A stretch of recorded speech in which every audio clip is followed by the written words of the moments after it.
This year's lecturer, Professor Michel Lodahl, holds the post of Professor of Theology and World Religions at Point Loma Nazarene University in California.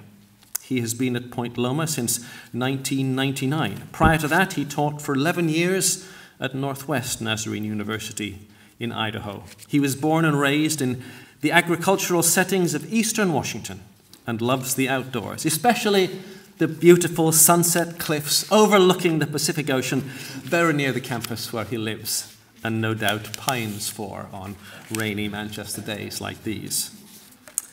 Professor Lodahl's research interests focus on ecological theology and on Christians' relationships with Jews and Muslims.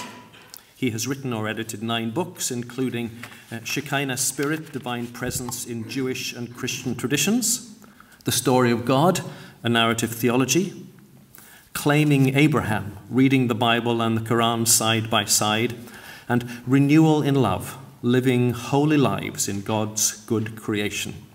He has served as a pastor, leading congregations in California, Georgia, and Idaho, and continues to enjoy preaching when the opportunity arises, as it will tomorrow morning when he will speak here in chapel at 11 o'clock. It is also a delight to welcome Janice to the campus. Michael and Janice have been married for over 30 years and have 3 children and 2 amazing grandchildren, unquote. The series of lectures has the title Matthew Matters, the Yoke of Jesus and the Church of Tomorrow.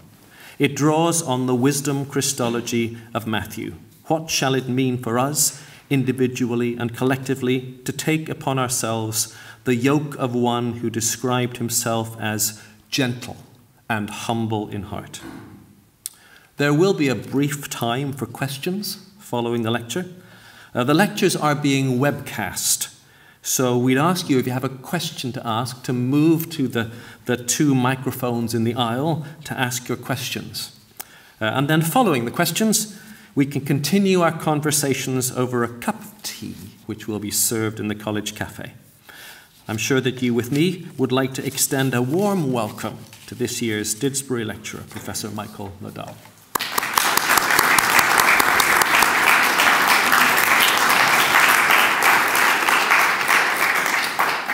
Thank you, and thank you, Peter, for that lovely introduction. Just over 30 years. We're very nearly at 40 years now, so yeah, and still going strong. I do want to extend my gratitude to Nazarene Theological College for this invitation. It's a real honor to be a part of this series, and I think most of you know that. The names that have gone before, beginning with the first one, are people that I read back in college and seminary, and so it's really a neat honor. I also want to say that these lectures are part of a book that I've wanted to write for nearly 2 decades. And I've made many promises someday about writing a book called Matthew Matters, but it was this lecture series that's finally given me sort of the impetus, along with my sabbatical from Point Loma this fall, to actually try to do this book. So I'm so excited to do this. And Matthew matters for a lot of reasons. One of the reasons why Matthew matters is that only Matthew includes this perennially beloved invitation of Jesus. Come to me, all you that are weary and are carrying heavy burdens, and I will give you rest. Take my yoke upon you and learn from me, for I am gentle and humble in heart. And you will find rest for your souls, for my yoke is easy and my burden is light. This text provided inspiration for the justly famous statue of Jesus as Christus that adorns the apse of the National Lutheran Cathedral of Denmark. Celebrated Danish sculptor Bertel Thorvaldsen was commissioned to create iconic sculptures of Jesus and his 12 apostles as part of the rebuilding of the cathedral after its destruction in 1807 by the British Royal Navy during the Napoleonic Wars. Being of Danish descent and giving a lecture in the UK, it just seemed like an important thing for me to point out right up front.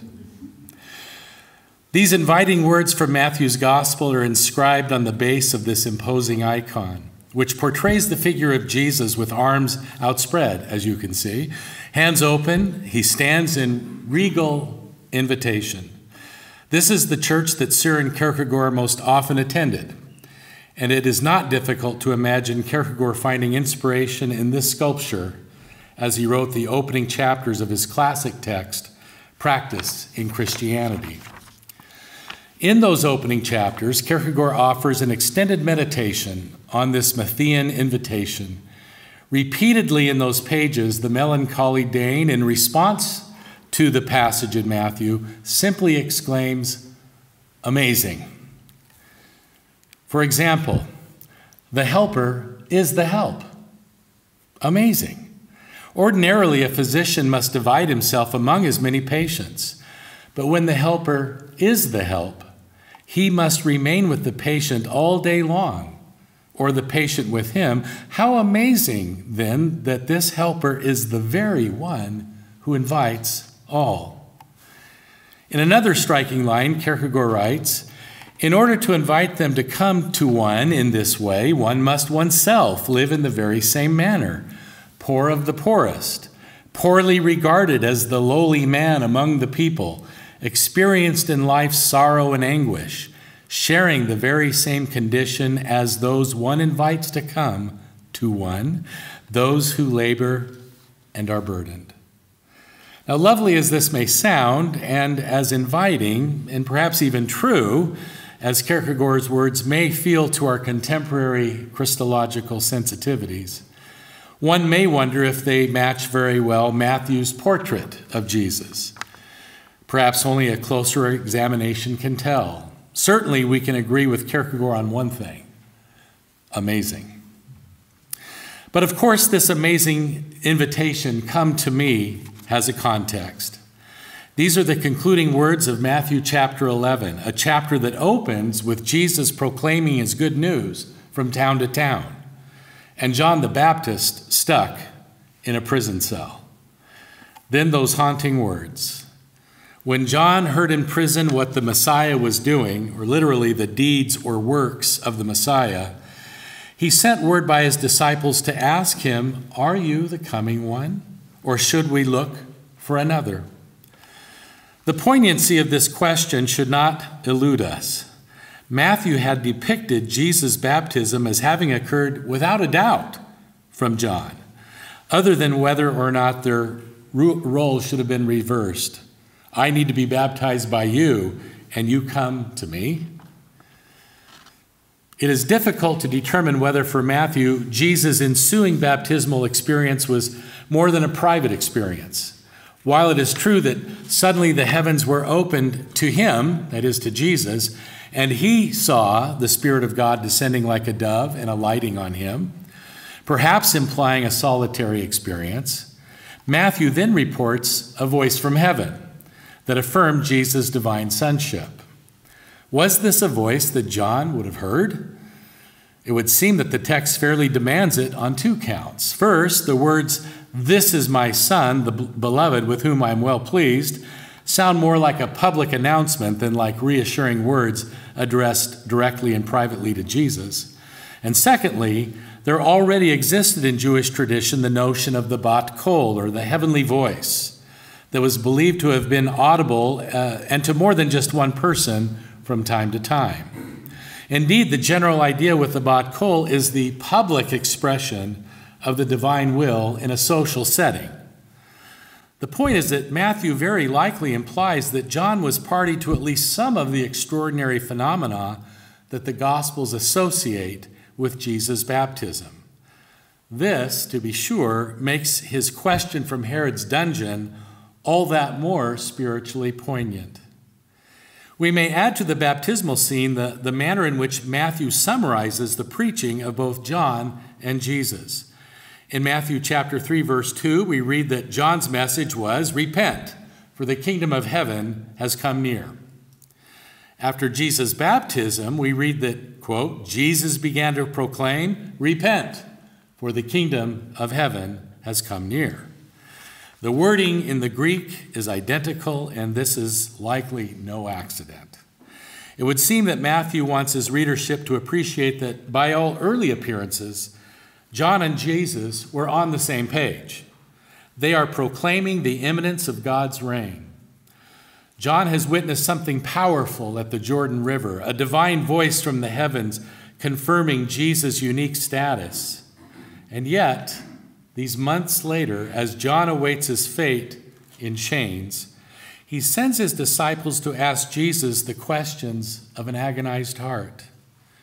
Are you really the one, God's coming one, or should we be looking for somebody else? We should note how carefully Matthew stipulates what it was exactly that raised these questions for John. It was when he heard what the Messiah was doing, or more literally, when he heard of the deeds of the Messiah. The obvious implication is that Jesus was doing things that John did not expect of a Messiah, of God's coming one. The Greek there is ha erchomenos. It rolls off the tongue. This in turn suggests that even though the preaching of both could be characterized as repent, for the kingdom of heaven has come near, they may have had radically differing notions about that approaching kingdom. Perhaps John expected by now to see the axe not only lying at the root of the trees, but chopping them down with great verve. Perhaps he wondered why the winnowing fork was not already in Jesus' hand, clearing the threshing floor, gathering his wheat into the granary, and burning the chaff with unquenchable fire. It is likely that these were the sorts of deeds that John expected of the coming one. Where was the long-anticipated fire? Thus, when John heard in prison the deeds of the Messiah, it appears that he was airing his doubts. Good for John. Jesus, rarely interested in answering this sort of question directly, replies with his deeds. Oh, great. The very deeds, we should presume, that raised the question for John in the first place. So Jesus replies to John's disciples, "Go and tell John what you hear and see. The blind receive their sight, the lame walk, the lepers are cleansed, the deaf hear, the dead are raised, and the poor have the good news preached to them." Even as he quotes from the prophet Isaiah, Jesus replies, again, I think, with the very deeds that have prompted John's pained question to begin with. This seems unavoidable given Jesus' brief postscript that is intended particularly for his questioner, I think. And blessed is anyone who takes no offense. Blessed is anyone who does not stumble over me. Now, there's something deeply existential about this interchange. We know that John's questions are not concerned with casual Christological conundrums. They arise from a heart of unmet expectations, of unfulfilled dreams, of pained experience. This is the gist for good theology. He is asking honest questions, and so ought we. But Jesus is also an existentialist here. He answers by his deeds, the very deeds, again, that have prompted the question, and thus, in a sense, he might even be appearing to rubbing a little bit of salt in John's spiritual wounds. And happy, Jesus adds, is the person who does not stumble over me. Ouch. There's not a lot of consolation here, but there is correction. John, Jesus implies, must think differently about God's coming one, which means that John must think differently about God's coming, which very likely means he must think differently about God. Ultimately, at stake here, we shall see, is the very nature of divine wisdom and the wisdom of the divine nature. Now, even so, Jesus proceeds to acknowledge John's role as a prophet, indeed as Elijah who is to come. In material shared by Matthew and Luke, Jesus then contrasts the nature of their ministries. John came neither eating nor drinking, which all of us who are Nazarenes, of course, identify very well with this. While Jesus, who's supposed to be the Nazarene, came eating and drinking. They're more like an Anglican, apparently. But in neither case have they found a welcoming audience. Then we encounter in Matthew a most fascinating summary statement. Yet wisdom is vindicated by her deeds. While this might strike us as an unusual saying, we should first acknowledge the use of the word deeds again.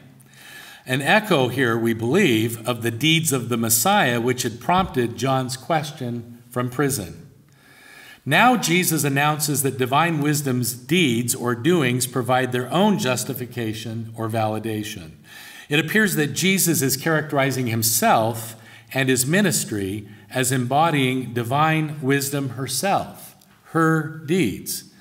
And very likely that John needs some schooling in this wisdom. Hence, the least in the kingdom of heaven is greater than he. Would John accept such schooling? Only if he were to choose not to take offense at or stumble over this coming one. Now, it should give us pause that none of our Gospels offers a triumphalist kind of postscript to this pointed interchange. We are not informed that John accepted this reply with gladness, or for that matter, whether or not he received it at all before losing his head. If Matthew implies, though, that Jesus, the Messiah's deeds are the very deeds of wisdom divine, Luke seems to understand the matter differently. Luke has Jesus saying that wisdom is vindicated by all her children, rather than by her deeds. Given the context, it appears that Luke includes John with Jesus as the children of wisdom. This, of course, is an interpretation, such that while the general populace could find reasons for ignoring their ministries, divine wisdom is nevertheless vindicated or validated by them both, despite their differences from one another. Jack Suggs, in his groundbreaking Wisdom, Christology, and Law in Matthew's Gospel, suggests that for Luke, Jesus and John the Baptist belong to the long line of wisdom's prophets, yet occupy unique places of honor as eschatological envoys of wisdom who, quote, stand at the turn of the ages, or at the end of the present age and anticipating the age to come. Matthew's shift, though, from wisdom's children, that is, presumably John and Jesus, to wisdom's deeds, that is, Jesus' deeds, very possibly signals a dramatic movement toward a wisdom Christology in which Jesus speaks and acts as Sophia incarnate. Now, to establish this possibility further, we may observe a comparable shift when juxtaposing Luke 11, 49 to 51 with Matthew 23, verses 34 to 36. In Luke, Jesus is reported as having said to a gathering of offended Torah experts, "Therefore also the wisdom of God said, I will send them prophets and apostles, some of whom they will kill and persecute." Suggs believes that Jesus is most likely citing a lost Jewish wisdom source, a kind of oracle in which wisdom is speaking. In essentially the same narrative seen in Matthew, Jesus, just want to make sure I was there good, Jesus scolds scribes and Pharisees with a similarly scalding judgment. "Therefore I send you prophets, sages, and scribes, some of whom you will kill and crucify." Here, Jesus does not quote the voice of wisdom, not yet, does not quote the voice of wisdom, but speaks as the voice of wisdom.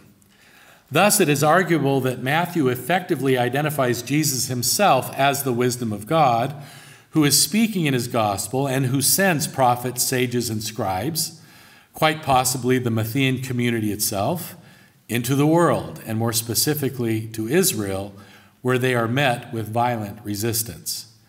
For Matthew, then, Jesus is divine wisdom, speaking, sending, and doing in the world. Accordingly, Jesus' community is to be a wisdom people.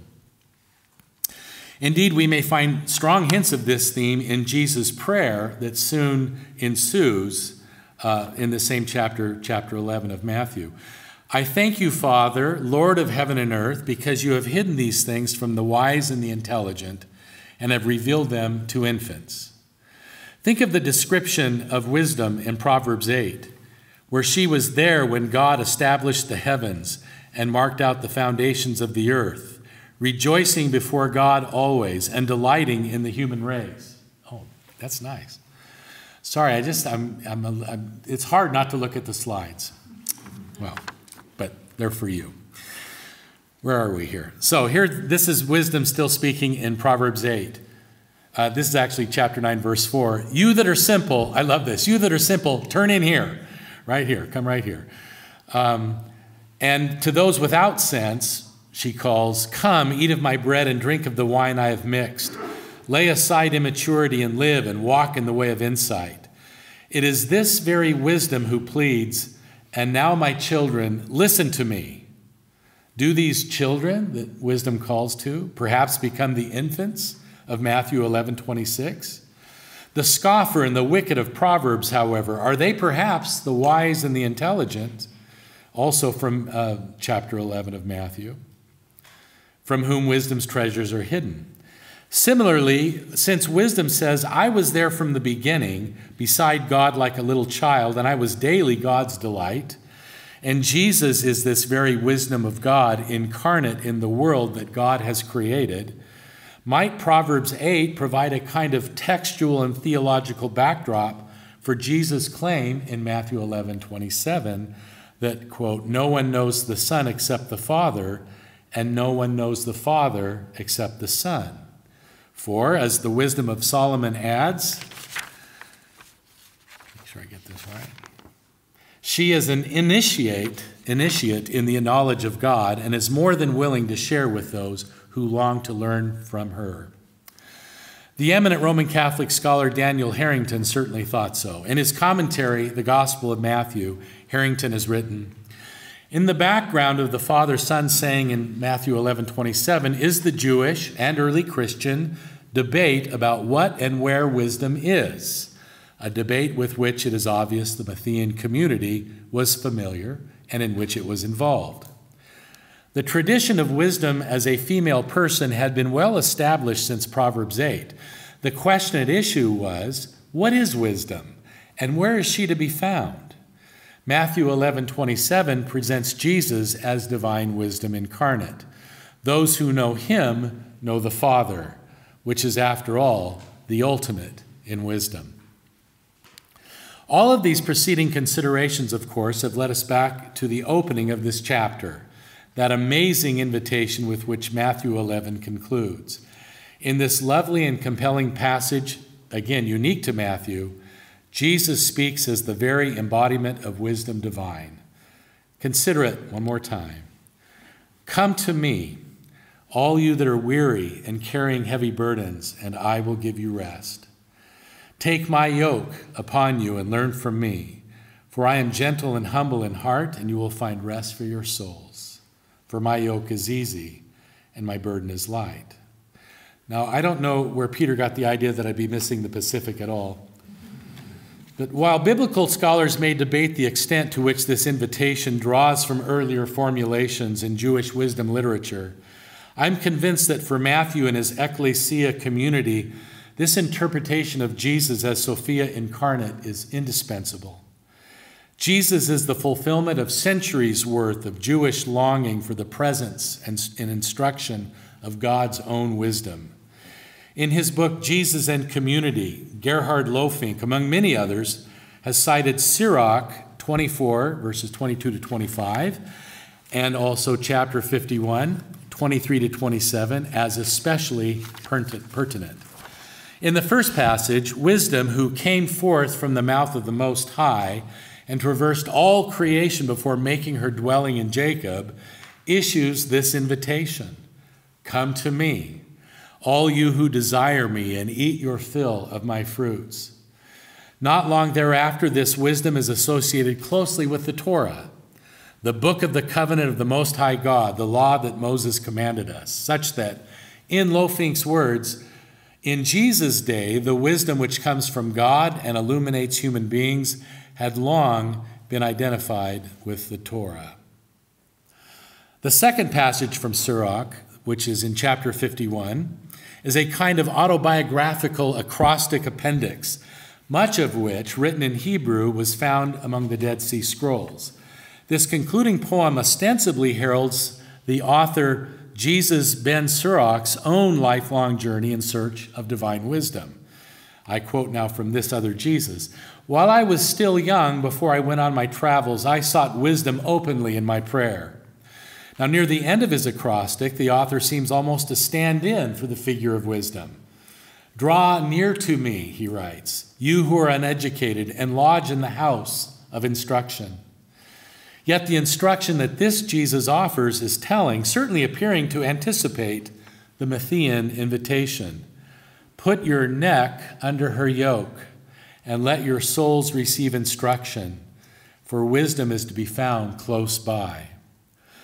Thus, to put the point most simply, the Jewish wisdom tradition had not only personified divine wisdom as a female figure, but further had come essentially to identify this wisdom with the Torah, God's covenantal binding with the people Israel.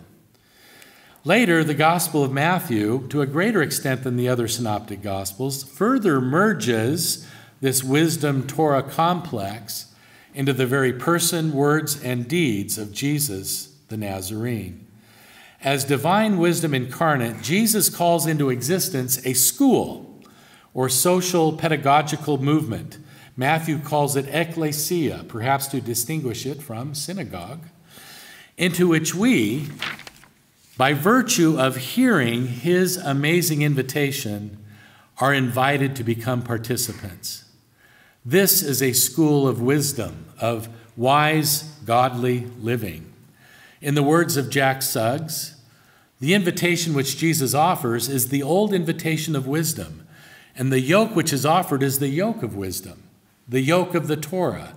We should be very clear that in the Matthean setting, what is offered by Jesus is not an alternative to the yoke of the Torah. Jesus speaks as Sophia, and this means that Jesus speaks as Torah as well.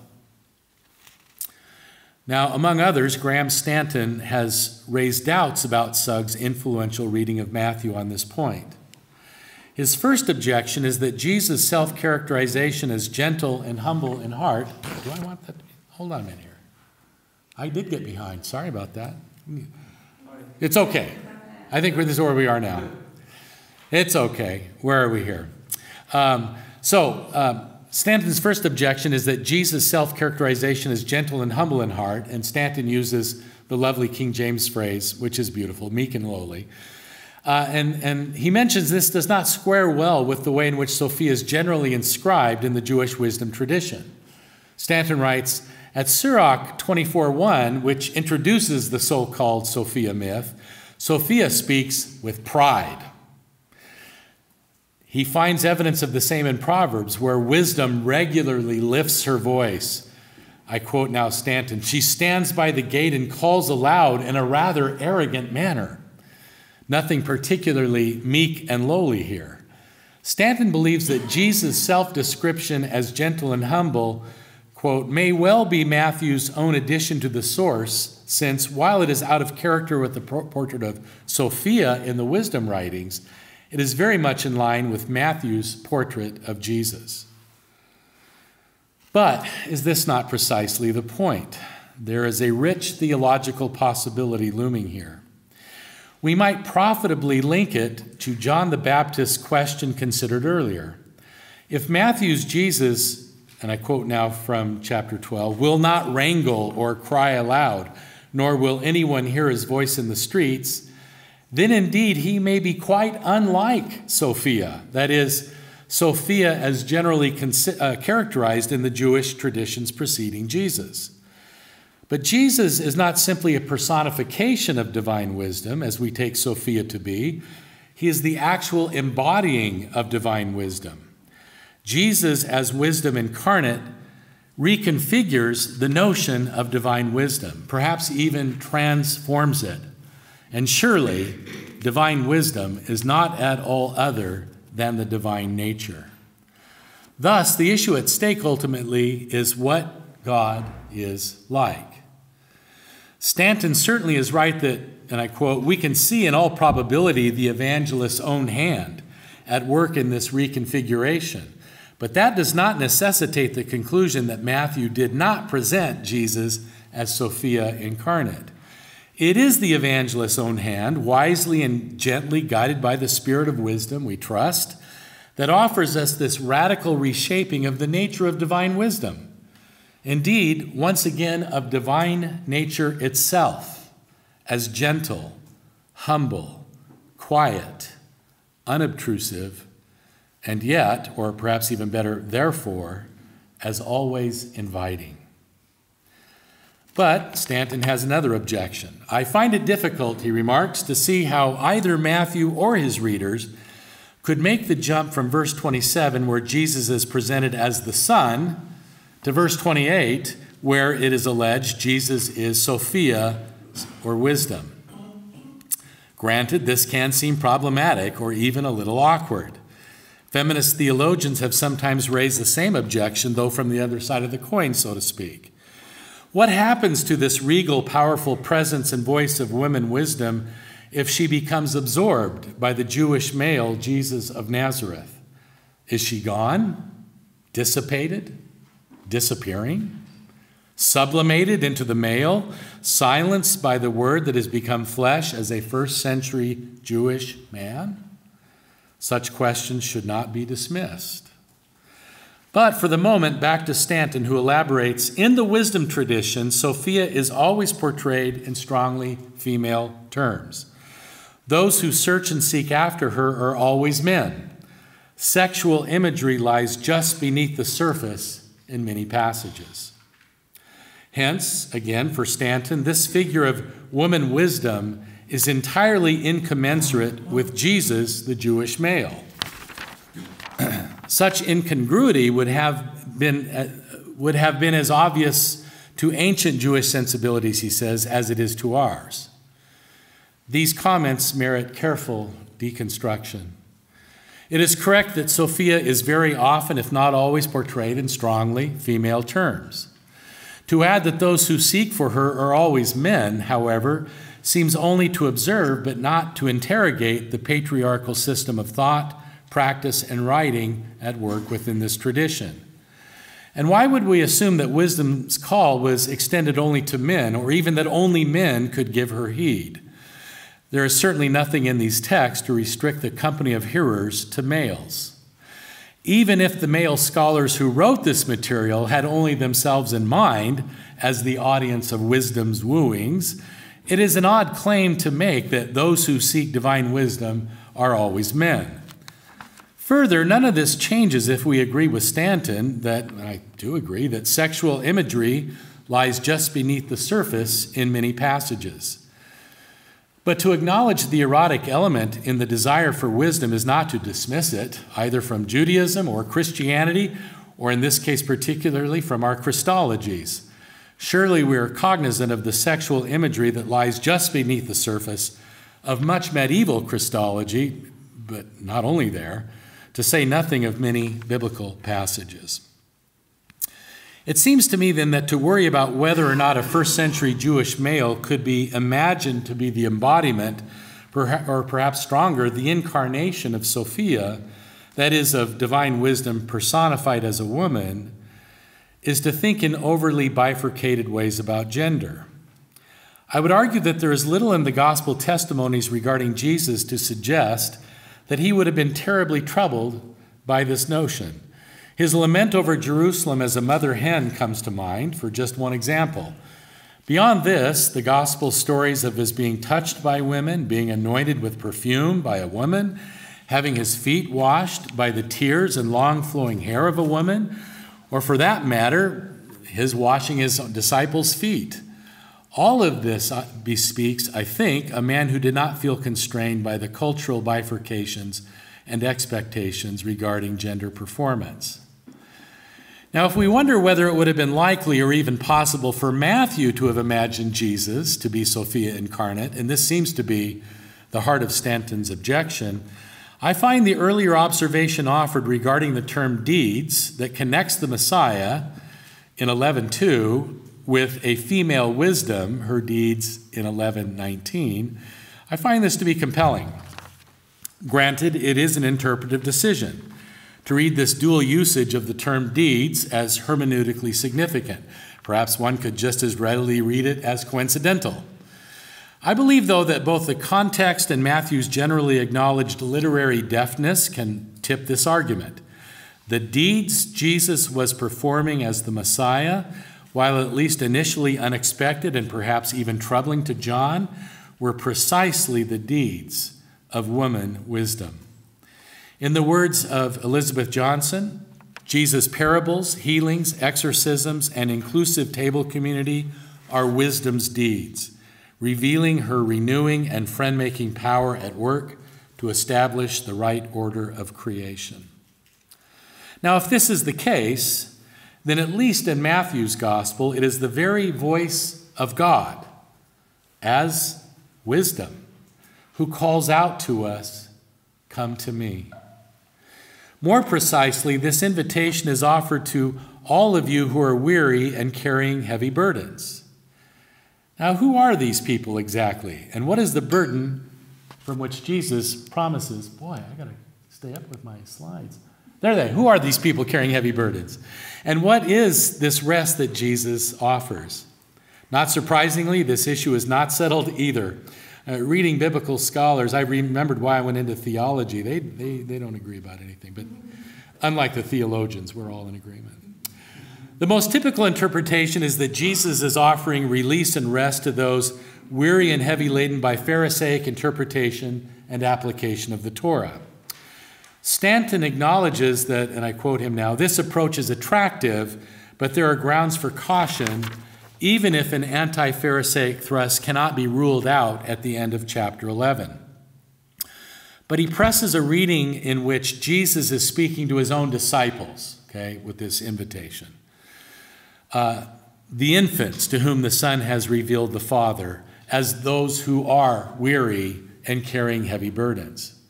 Stanton concludes that the weariness in question is the costly and demanding nature of discipleship, fraught with opposition and rejection, such that the invitation of Jesus becomes a word of encouragement to hard-pressed disciples. However, in this case, it seems a non sequitur for Jesus to encourage his disciples to take my yoke upon you and learn from me. In Stanton's reading, it is precisely because they have taken Jesus' yoke upon them and learned from him, precisely because they are faithful disciples, that they are experiencing hardship, weary, and carrying heavy burdens. Now, this is not to deny that such an invitation would have functioned in the way that Stanton describes for the Matthean community in the latter years of the first century. But again, if the yoke of Jesus is the yoke of discipleship, as Stanton contends, it would seem odd for Jesus to invite those who are already his disciples, already suffering for his name's sake, to take on the yoke of discipleship.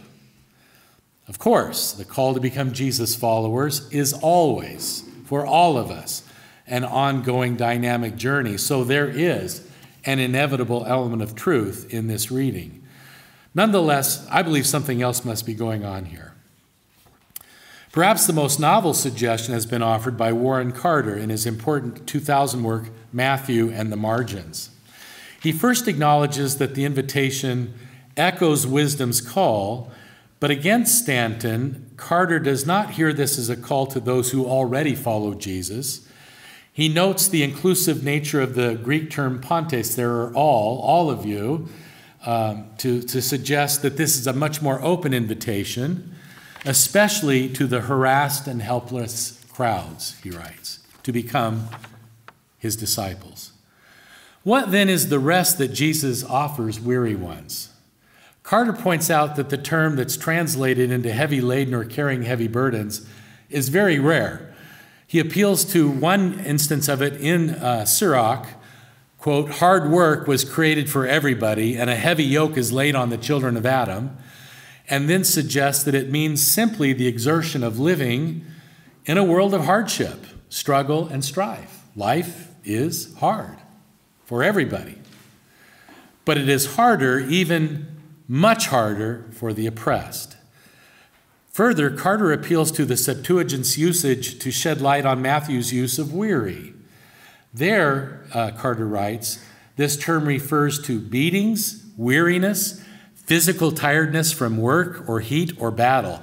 It often identifies the afflicted, troubled, oppressive labor and sorrow, the human lot from which only God can save. At this point, though, I think Carter makes a sizable interpretive leap. He writes, the weary, then, are not those oppressed by the law, as some argue, but those who are burdened by life under Roman imperial control and its unjust political and social economic structures. They are afflicted by disease and demons. I think maybe we go like here. Here we go. Demons, by hard labor, by payment of taxes, tolls, and debts to the political, economic, and religious elite. Jesus saves from the punishment of Roman rule in establishing God's empire, now in part, and at his return in full. I find this attractive but unlikely. Certainly, Jesus taught his disciples to live together as ecclesia in a way that was not to mimic the hierarchical power structures of the world, and the Romans would be at the top of that list. But Carter's reading of this seems to move us beyond this observation toward an image of Jesus as more of a zealot, and there simply is insufficient textual support, I believe, from the Gospels to follow this reading. The implication of Carter's interpretation would be that, I guess I really got to click that thing, would be that God's empire operates in direct competition with the Roman Empire, such that in fact Jesus would be intent on establishing a kingdom not of this world. This ought not at all imply for us that God's rule is only an ethereal, otherworldly realm. To the contrary, the reign of God does indeed take root in and through Jesus in the real soil of this world. God's reign, however, is meant to blossom in the community of discipleship that Jesus' invitation, rather than divine force, makes possible. It is an alternative to the power structures of this world, at least ideally, but it is not their replacement. Indeed, to replace those structures by force would only be to perpetuate their violence. Carter's claim, then, that Jesus saves from the punishment of Roman rule requires a very long stretching of the Matthean text. Again, there is no question that Jesus offers to those who respond to his invitation the possibility of a communal existence radically different from Roman rule. Matthew bears witness to this alternative later in his gospel when we read that Jesus gathered his bickering disciples around himself and said, "You know that the rulers of the Gentiles lord it over them, and their great ones are tyrants over them. It will not be so among you or in your midst, but whoever wishes to be great among you must be your servant." Certainly, then, Carter does have a point. Gentile rulers who operate as tyrants, lording their authority over their underlings, provide no rest for the weary. They just make things a whole lot worse. Jesus calls his disciples to a very different sort of social arrangement, characterized by humility and servanthood. Given such a community, the one who is gentle and humble in heart is its perfect founder and leader and exemplar. What is truly remarkable is that if indeed Jesus speaks as divine wisdom incarnate and describes himself as gentle and humble in heart, this is not simply or even primarily a description of the personality traits of Jesus of Nazareth. It is divine wisdom, that is, God, who is gentle and humble. What are the implications of such a Christology in which divine wisdom is humble and gentle rather than boastful and bullying? Gerhard Lofink, Roman Catholic theologian and guy who doesn't want his picture taken, has written, "It is said of this teaching of Jesus that it is a yoke which does not oppress, a light burden." Why? Because Jesus is gentle and humble in heart. That's so remarkable, it's worth just savoring for a minute. He doesn't say, because I am the Son of God and you do very well to listen, or because I know everything and you don't, but rather because I am gentle and humble in heart. So it's crucial to note that Jesus' invitation to undertake his yoke, to learn from him, is predicated precisely on this particular rationale. I am gentle and humble in heart. Divine wisdom incarnate presents himself, recommends himself to us as our teacher precisely on that basis. There is no question that the phrases, take my yoke upon you and learn from me, are essentially equivalent. Jesus invites us to become his learners, his students. It is time to revive this image of Jesus as our teacher and of ourselves as his learners, his disciples. The church of tomorrow will and must, I believe, become more deeply invested in this imagery and its implications. Further, it seems unavoidable that one of the most important lessons Sophia Incarnate desires to teach us is to become likewise gentle and humble in heart. What sort of churches will we have if we become, as Jesus' learners, communities of gentleness and humility? Finally, then, such questions lead us again to consider this rest that Jesus offers to all who are weary and heavy laden. This is not about Jesus replacing the Torah per se, but about Jesus embodying the Torah in the way of divine wisdom. Thus, the issue also is not about Christianity versus Judaism, as though the problems of legalism and abuse of power have been solved by the church, or as though Judaism got it all wrong. This becomes clear in Matthew chapter 23, where Jesus teaches the sort of thing that one can only imagine reading in this gospel. Jesus said to the crowds, that is, the Jewish people, and to his disciples, which is really striking, the scribes and the Pharisees sit on Moses' seat. Therefore, do whatever they teach and follow it. That's another reason Matthew matters. You won't read it anywhere else. But let's pause with this for just a moment. Jesus here instructs his Jewish audience, including his ecclesia, to observe carefully the Pharisaic and one could argue the subsequent rabbinic interpretations of the Torah because they instantiate the authority of Moses. It is self-evident that these words of Jesus have not gained a substantial or appreciative hearing in the annals of Christendom. You've probably never heard a sermon on that text. I certainly haven't. And it's probably too late to turn back that clock. However, might not the church of tomorrow do much better at trying to learn not only from Jesus, but in the spirit of gentleness and humility to be open to learning from the deep wisdom of the Jewish tradition? Matthew matters because it encourages us in that direction. In this passage, then, the critique is not directed toward the Pharisees. Well, yes, I do miss it a little bit. Not directed toward the Pharisees' teaching, but toward their behaviors. I want to add, we're very happy to be here. I just want to say.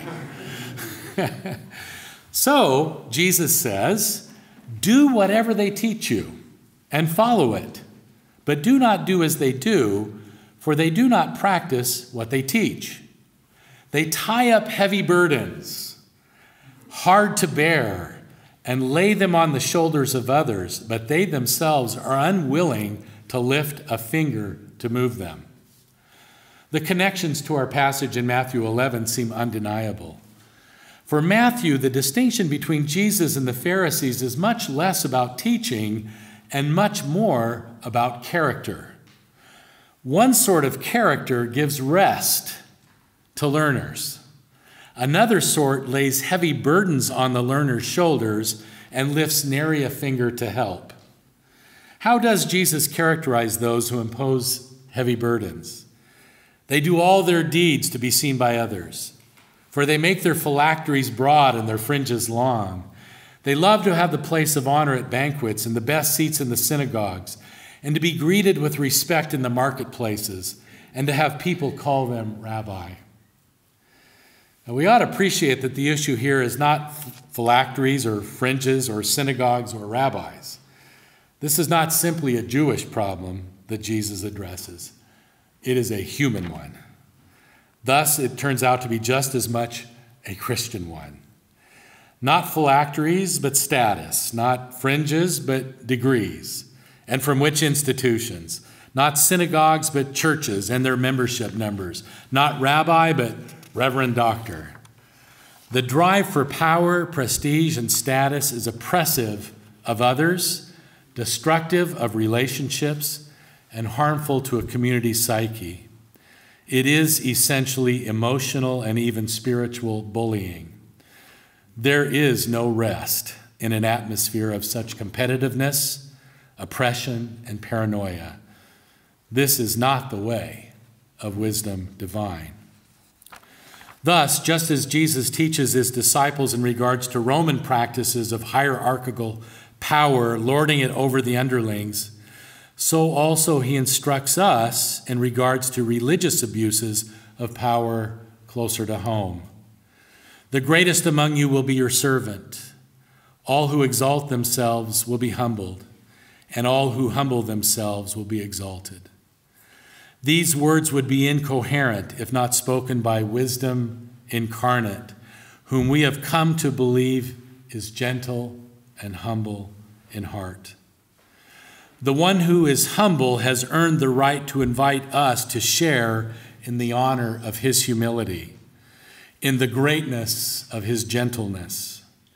In his presence, there is rest for our souls.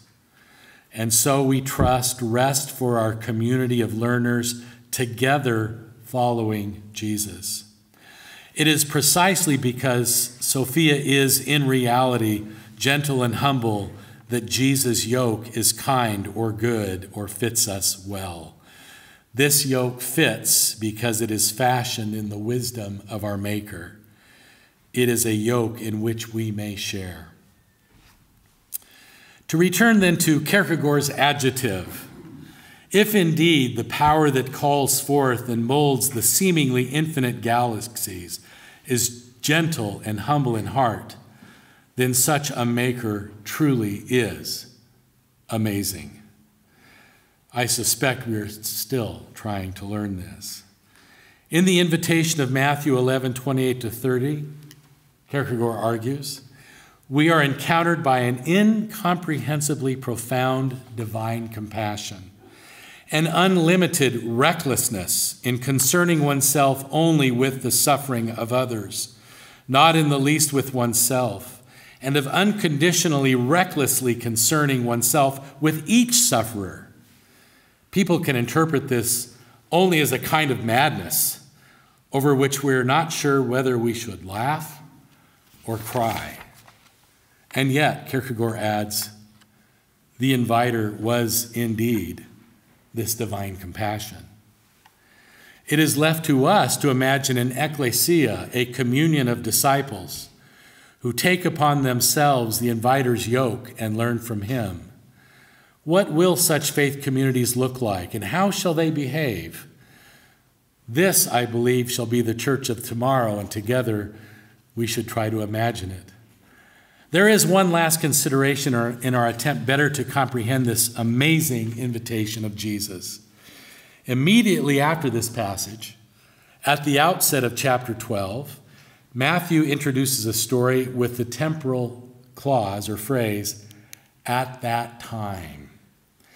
While this is admittedly an interpretive move, it is arguable that the phrase, at that time, serves to alert us readers that we ought to understand Jesus' invitation in the light of this story that immediately follows it, and to understand the story that immediately follows it in the light of this amazing invitation. And this indeed is what we shall do in tomorrow evening's lecture. Thank you.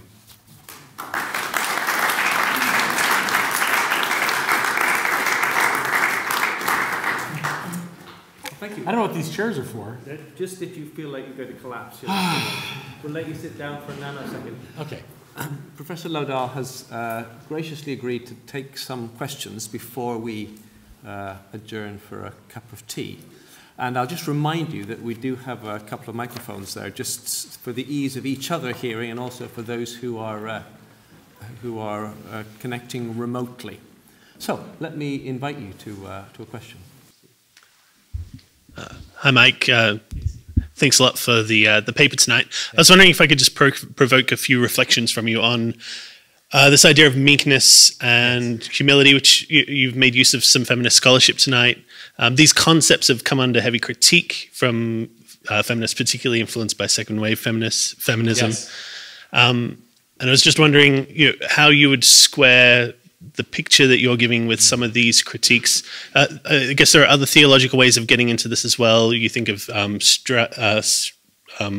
Schweitzer and Weiss and their kind of apocalyptic understanding of Jesus, who's not just a kind of timid social reformer, but this radically strange person who's turning over tables, telling his disciples to take up swords and so forth.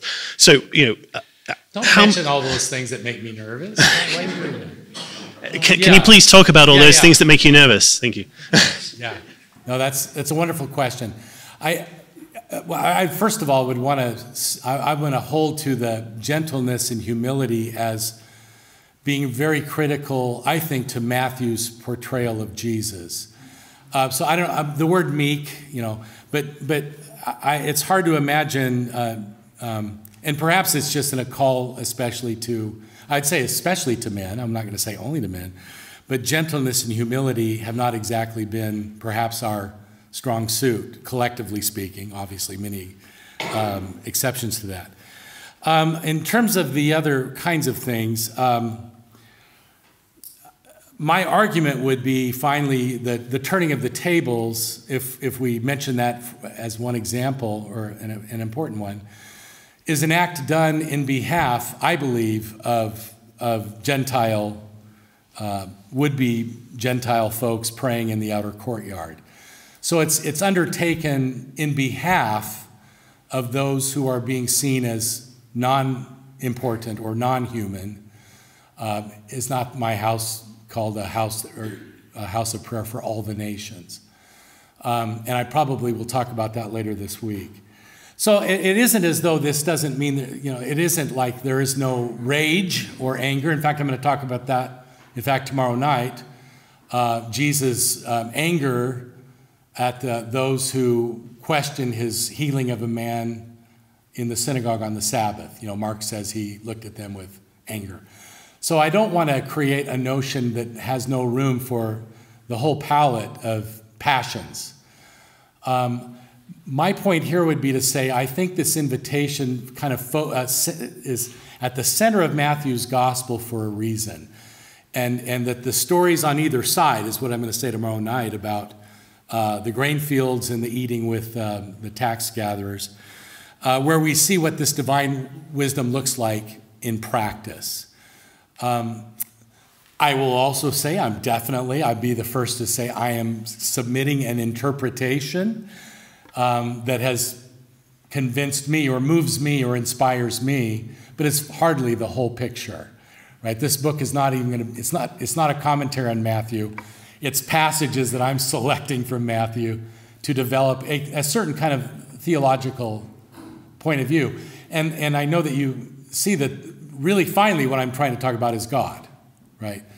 That this is divine wisdom speaking and describing, we'll say, itself, God's own self, as gentle and humble in heart. For me, this has a lot of importance in terms of theological things like epistemology, and I think especially the problem of suffering. Not everything I'm going to try to talk about this week, but there's a lot that's, sort of depending on this reading that I wouldn't want to insist to the exclusion of your very important questions. But honestly, the apocalyptic stuff, I'm going to try to do it on Thursday night. I am, in the last lecture, which is where it belongs. So hopefully there I'll be able to address that a little bit more. But great, thank you. Great question and questions. I hope it's a fairly simple question. I'm just want to probe a little bit the extent to which you're seeing Jesus's wisdom in the gospel, because obviously it's not the only way which is presented. There's so much of a new Moses and so on. Sure, but, absolutely. You do say that there are crucial points where Jesus is presented as that, which I'm happy to say, although you've only mentioned couple as far as I know. Those are the only two I know of. Right. Okay. So those are the two. Those are the two crucial points. Is that right? Okay. Yeah. Yes, of course there are other. Yeah. So your question is, yeah. Yeah. You're not trying to make him out as that. This is what Matthew's. No. Jesus is. But I am wanting to lift this up as an important image for us now. And a lot of it has to do with, what is the nature of this wisdom? What would it mean to be this kind of a wisdom community? Obviously, you're absolutely right. But I do think that Matthew also sees, his church as a kind of scribal community. Obviously, as a scholar, I love that. I love that image. Then it just becomes a question of, well, what is the nature of that wisdom? And it seems to me that the nature of that wisdom finally is this kind of gentleness and humility. But I'm making an argument that's, I would say, beyond what Matthew is, at least on paper. He's saying many other things. I'm grabbing out the things that I want to write a book about. But yeah, you're right. And I love the new Moses typology, actually. And obviously would resonate pretty well with divine wisdom as well. Yeah. Thank you, Dwight. Thank you for your presentation. This is Samuel right here. Yeah. Yes, not Peter. You looked at this text obviously longer than I have. It seems to me that without the word yoke, I don't think I would ever think about wisdom literature to begin with. But it's a thoroughly prophetic passage. It's littered with Isaiah quotations. Yes. Seeing, tell John what you see and hear. Yes. The reversal of Isaiah 6 is there, yeah? Now people start to see and to hear, and what did you see in the marketplace? And then you turn to Matthew 12. And for the only time you actually have somebody specifically and explicitly assigning the servant role to Jesus. And so there seems to be Isaiah and the prophets more in the background. And I mean, wisdom, as you mentioned, is very closely kind of absorbed with Torah. We just heard Moses. And so there's a prophetic element in there too. And I'm just wondering, in your reading of the passage, how this wisdom theme, which I think is still there, how this fits together with the prophetic kind of around it, kind of the revelatory. I don't want to give away everything, but no, it's okay. I hope that you'll come back tomorrow night. And some of you may already know this, why Matthew matters is in the stories of the grain field that's about to follow and the eating with tax collectors that's a couple chapters earlier, so it's a bit of a sandwich. Only Matthew has Jesus quoting a prophet, not Isaiah, but Hosea, I desire mercy and not sacrifice. And so my argument, and it's not, this is more a theologian taking some liberties. Maybe I shouldn't put it that way, because I do think it can be grounded in the scripture, but it's something I want to talk about in chapel tomorrow morning is how any passage is going to give, and I'm not going to tell you anything you don't know, a rise to a plurality of readings. And the beauty of that, if we're willing to hear and listen to those other readings. But in this case, I very intentionally want to connect this divine wisdom in which Jesus, as Jesus speaks when he says, "Come to me," is the wisdom that says, "I desire mercy and not sacrifice." So I want to make a very intentional connection between divine wisdom and the prophets, but especially that one line, since it does figure in these two stories. And as we'll mention tomorrow night, all three synoptics have both of those stories. Only Matthew has this citation from Hosea. I don't know if I'm answering your question. I tried to allude to the fact that I know that Jesus' reply to John has a lot of Isaiah in it.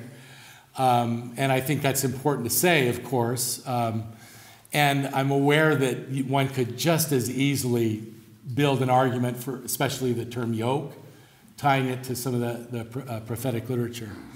So this is an interpretive decision, to put it simply, yes? And it's good to be pressed about that so that one can say, yes, this is an interpretive decision, partly because of what I believe is an important message for the church, today and for its tomorrow.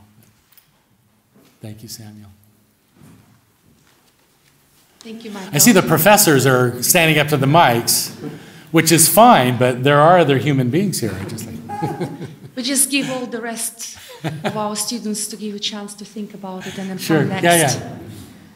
Yeah. To what extent do you think, Michael, that the gentleness and humility of Jesus is further explained or revealed in Matthew 5, that obviously comes before, much earlier than Matthew 11, where Jesus reinterprets the Torah, and the way he appears there as more challenging, yes, as more righteous, as more rough. Yeah. And then obviously in Matthew we have be perfect as your heavenly Father is perfect, not as Lucan phrase, be merciful, right, which would fit sort of your description more so for the Lucan gospel. Yes, it's so strange that Matthew and Luke got it confused there. It would have helped me so much if it had been the other way around.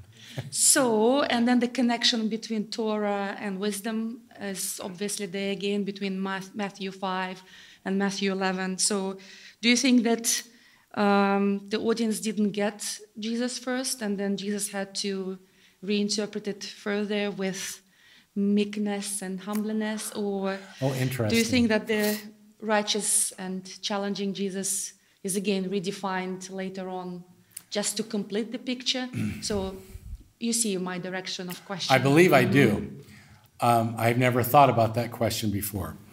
And I probably wouldn't read Matthew in that way. I think I would want to assume that this self-descriptor as gentle and humble in heart also is descriptive of the one who preaches the Sermon on the Mount.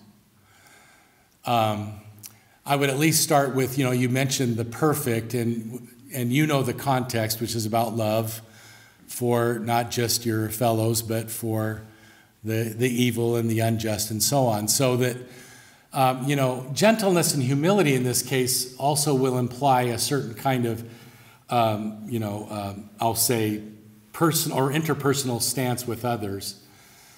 I don't think, in other words, I don't want to create too much of a distinction between like Matthew 5 to 7 and Matthew 11.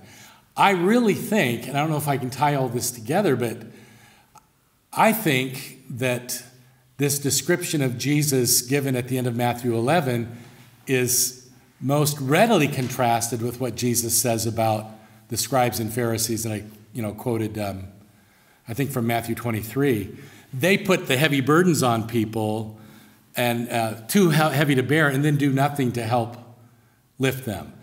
So the issue isn't so much like how hard is the teaching, but in what way is the teaching given, and is this person that's doing the teaching standing over you as a demanding overlord, or as one who walks alongside of you and alongside of this whole community? That's probably just the beginning of an answer to your question. I hope it's at least the beginning of an answer to your question. No, thank you. Thank you. This one I'm actually quite worried about. Oh, no. Just because I'm American. Yes, Natasha. So I really liked when you were talking about the role of John the Baptist, especially when it comes to Matthew. I think it was Jack Stubbs that was talking about how both John and Jesus are sort of the children of wisdom. In Luke. Right. So what would it be in Matthew then if we understand Jesus to be, Lady Wisdom, if we understand him to be sort of the actual human being of wisdom, what would John the Baptist's role kind of be in this? Well, again, in Luke, a child of wisdom, if this is, by the way, and this is an interpretation. Yeah, please. Always remember, we shouldn't have to say that, but we probably should. This is an interpretation. It is interesting that even as in Luke, if he is a child of wisdom, he is still, I think Luke also says that Jesus says, the least in the kingdom is greater than he. I'm not positive about that, to be honest. But I would say one who anticipates this wisdom, but that this divine wisdom is so shocking in its nature. I mean, this is why I began with John's question. And I love that Matthew sets it up. When John heard of the deeds of the Christos, of the Messiah, it raised a question. So here's someone, and again, this is the guy that baptized Jesus. All within the Gospel of Matthew, you'd kind of go, why in the world is he even asking this question? You know, I mean, yes, he's lonely in a prison cell, but really, are you going to... And it really isn't about just being in prison. It is about the nature of divine wisdom, I think. John, probably like all of us, are on hopefully a serious quest to more deeply understand, imbibe, and practice divine wisdom. And like John, we are all also always in need of correction. I mean, yes, Jesus came 2,000 years ago, and I think we're still trying to learn the nature of this divine wisdom, because it turns out to be very demanding. I think it does turn out to be very demanding. So that's the best I'm going to do with your good question, Natasha. If I go back to Sveta for a minute, I do think about Jesus near the end of that Sermon on the Mount saying, wide is the way to destruction. And this is clearly the way of the fool, the way that leads to destruction. There's a lot of people on that road, Jesus said. But the road that leads to life is straight and narrow, and few there be that find it. I mean, those are sobering words that we often, I don't know if we know what to do with that in terms of our desire for big churches and church growth and the numbers and all that stuff that, again, ties in more with our ego than anything else.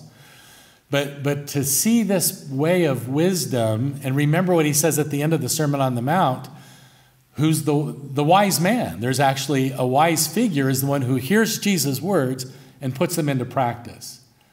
And who's the foolish one? The one who hears Jesus' words and refuses to put them into practice. And that is the broad way that leads to destruction. I don't think that this is necessarily at all in conflict or tension with gentle and humble in heart. In fact, I would argue that the very nature of this narrow path is the road of gentle and humble in heartness, and few there be who find it. And again, what do we even say about John the Baptist? I do think it's fascinating. I know I already said this, but I think it's fascinating that none of the Gospels report. And they went back to John the Baptist and told him, and John the Baptist went, okay, hallelujah, I'm ready to die. I mean, maybe, but we're not told. We're not told. You know, like maybe he even got decapitated before he could get the answer, which just makes this figure all that more sort of fascinatingly tragic, you know, but also gives us room. I want to make this point again because it really impacted me when I was a senior in college, hearing my pastor preach about John asking this question from prison and how it felt liberating. It gave me some room to feel like it's okay to ask those kind of questions, you know, and he asked the question to Jesus, which is also really great, but he didn't suppress the question. He didn't pretend like everything was fine.